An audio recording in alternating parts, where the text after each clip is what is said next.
All right, so I just finished a book and I wanted to talk about it today. It is Legend by Marie Lu, and it is the first book in the Legend trilogy. I loved this book. I seriously would recommend reading it to anybody, and I'm really excited to finish the series. So, this is a dystopian series. I love me a good dystopian story. I don't know what it is about dystopian series, but I absolutely love them and I can't get enough. And it's really just because I love seeing young people rise up, realize what they're capable of, and just fuck shit up and just take charge and know what's best and realize what's best. That's why I love them. I love them. I love seeing young people realize how strong they are and how strong their voices are. And this story is no different from any of those. So the story has two narrators.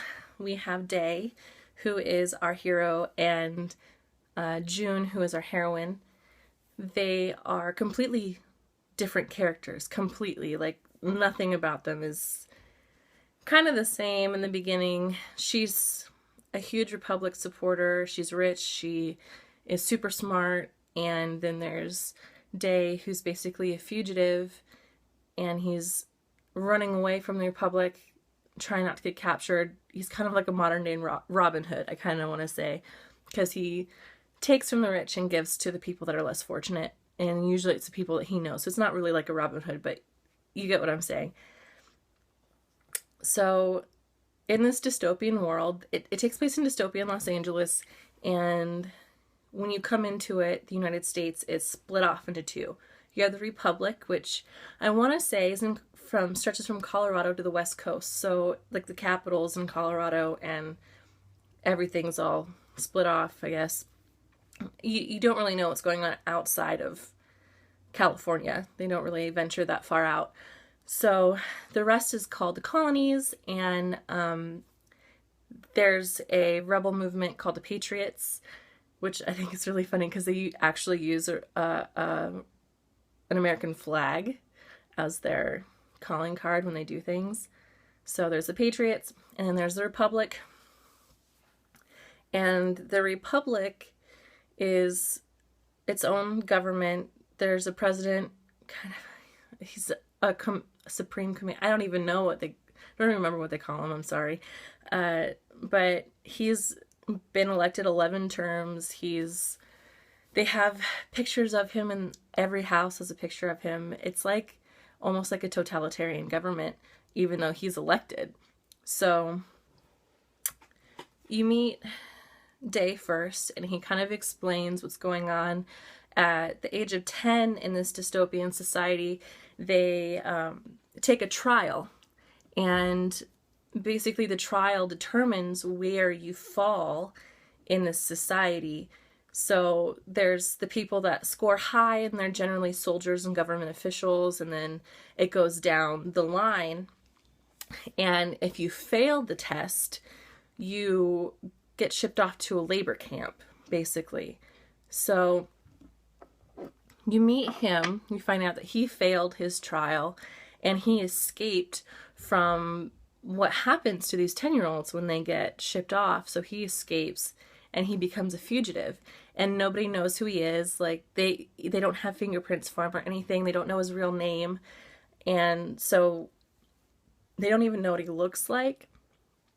So he's a fugitive.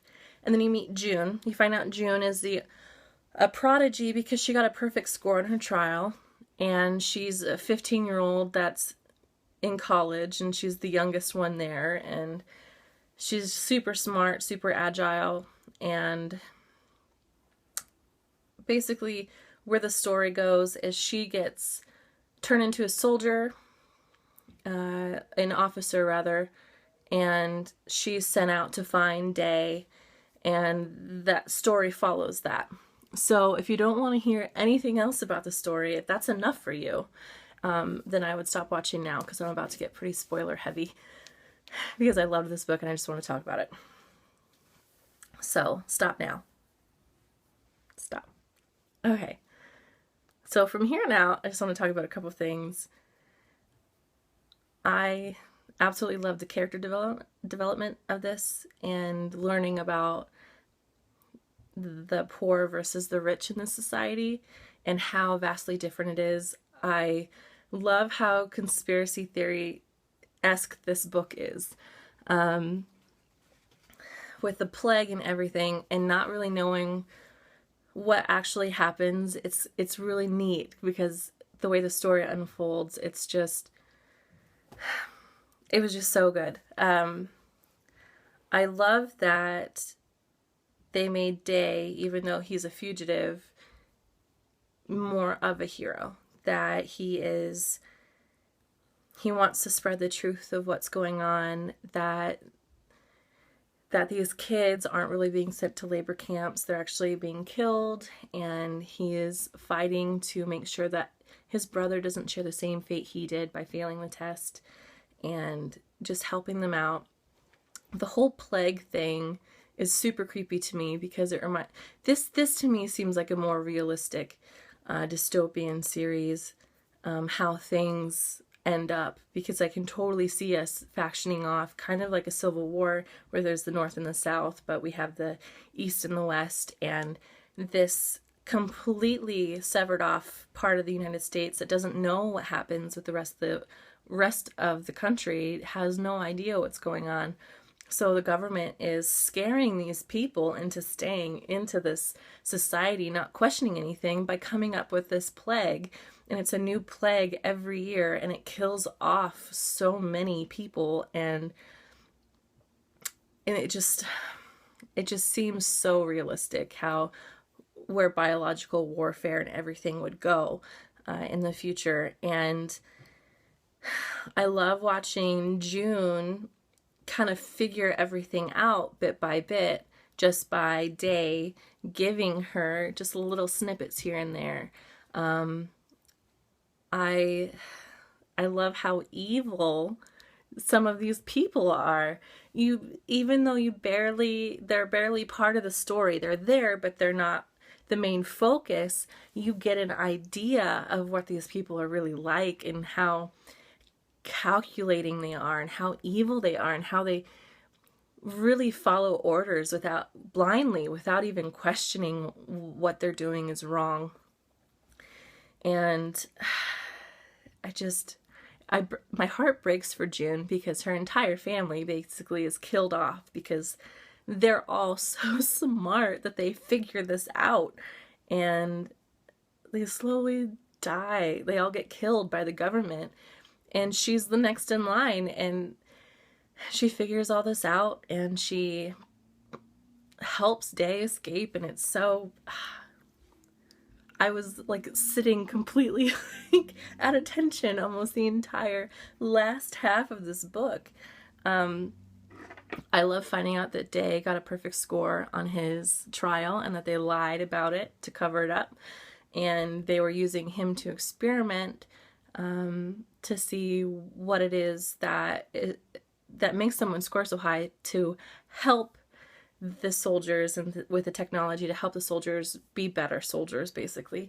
And I love that she figures that out, because you can tell right away by reading the story that Day is actually extremely smart. He is very athletic. He can scale 14 stories in like 5 seconds, and he's just like a superhuman, basically. And so is she. So, I mean, it's great that they figure this all out, and that they become an alliance, and I can't wait to see where the rest of the books go. I want to see what they do to just completely dismantle this crazy government. I can't wait for the next book, because I want to learn more about the colonies, because they never really talk about what they're like.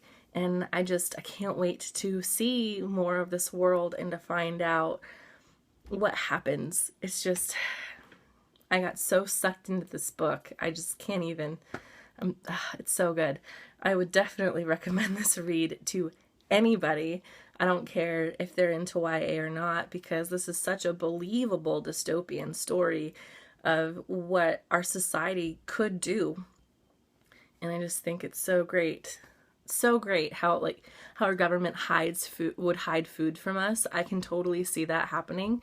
Manufacturing biological weapons to make our society complacent to keep going on with this, structuring a test to determine, you know, the classes of people. It makes so much sense. And I can't wait to see what's outside of California, like really what's outside. And that's where the story leaves off, is them escaping and heading to Vegas. So I'm really excited about where this is going. So good job, Marie Lou. This is such a good book. And I can't wait to make more videos to talk about the other two books once I'm finished reading them.